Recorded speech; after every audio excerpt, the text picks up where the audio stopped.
Thank you for tuning in to the best parenting show on the internet, Post Daily Dose. It's the Post. It's the Post. It's the Post. The Post Daily Dose. It's the Post. It's the Post.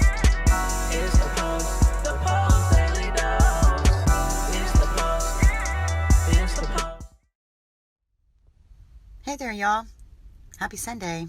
This is Christy Saul, the co-founder of the Post+Institute, coming at you live after church. Man, what a beautiful day. Let me just pause for a minute and have some appreciation for that. Sun shining, beautiful spring, things are blooming. Pretty soon we'll be mowing again. So I just wanted to talk to you guys, try to make it pretty quick here. We've been studying the book of Acts in our church, and I love learning. It's I don't know, it's just so cool to get a glimpse, and just my pastor and people that serve in our church as teachers for our congregation. Man, they're such good storytellers, and they're young, but the men, they're like in their late 20s and early 30s, and so they're young, and they can tell these stories in a way that really make it resonate, by using, being able to paraphrase in a way that makes you go, I get it. And so one of the things I learned today was the book of Acts was written over 3 decades, so 30 years worth of teaching and preaching and signs of wonders, miracles, the works of God, the works of Jesus being displayed and written about in that book. And so today they were talking about the story of Saul, which was really fascinating because I've always found that interesting since my last name is Saul. And just the way that what came through in the message was that God doesn't need us to be perfect in order for us to do work, in order for us to have a good influence, a positive influence on the people in our world, that God will use us while we're still a mess, while we're still in the process of growing and becoming what it is that God has for our master purpose. But the one thing that really, and there were so many gems, like the whole time that we spent together today there were just so many little nuggets that I took with me. But the gold that I found that I just wanted to tell you guys about was that there's 2 callings. There's the Great Commandment, love one another as Jesus has loved us, and the Great Commission of sharing the good news. But you have to they're in order. They work together. And a lot of times we get caught up in teaching, whatever we're teaching. And so anytime I hear a message, I break it down and I think about other things that I've learned along the way. And one is that to serve in your family and your church and your community. And so every message that's taught where we're talking about the community, I can also then backtrack it and go, well, where am I in my family? Because that's really where it starts, right? What we do in our family and how we live within our family, that's our core. We're our most vulnerable. That's where we're our most real. That's where we're just our ordinary selves, right? All of our flaws just glaring. And so to realize that these 2 things work hand in hand, but we really have to establish, number 1 first. We have to establish the Great Commandment before we can start teaching about the good news. The Great Commandment of loving one another as Jesus has loved us. And I think about all the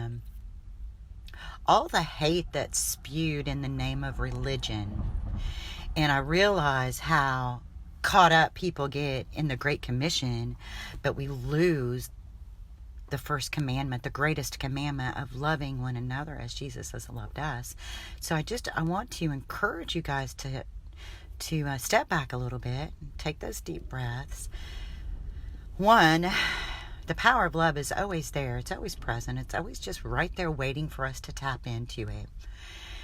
The more we do that, the easier it becomes. you practice it, and it's like it becomes like people who meditate. I could this is going to be kind of funny, but Brian and I used to be married, and so I can remember being so envious because he could just fall asleep like that. We could be in the middle of whatever. We could be on an airplane. We could have a long, stressful day at the group home, and he could close his eyes and go to sleep. And I asked him about that one time. I was like, how can you do that? How can you just go to sleep?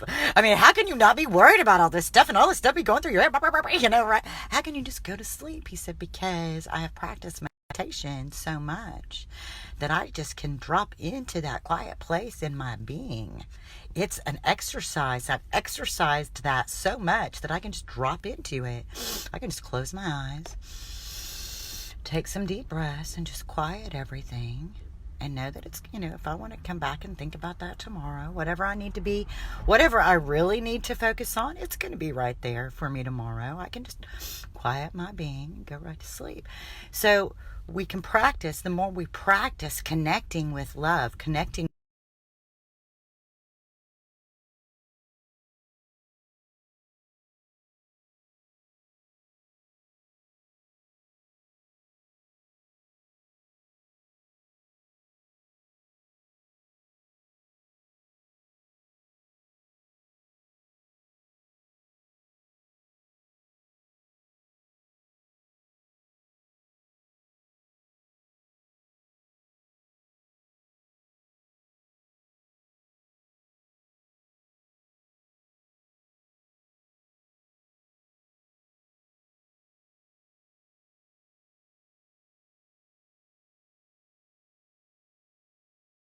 That's the thing. We sort of have lost sight of what that really is. So when we can really stay in connection with that greater loving force, then everything that we're teaching comes from that. That gets felt.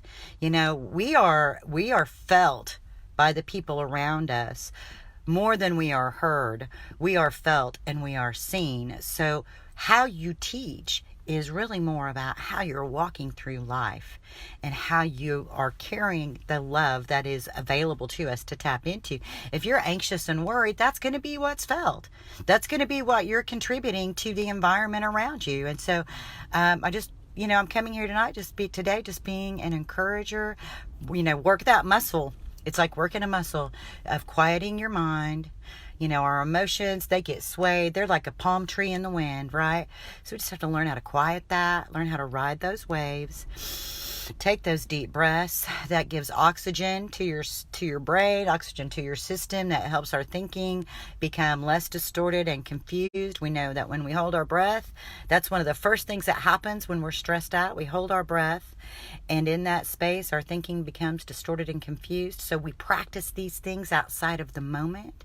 And the more we practice it, the more it becomes our habit, and it just becomes our state of being.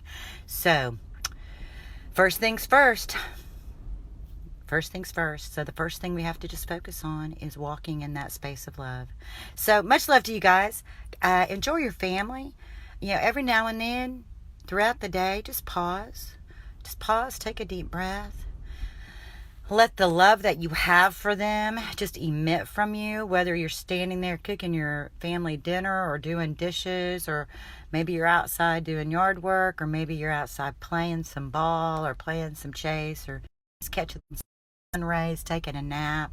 Maybe you're trying to do something and your kids are just getting on your last nerve.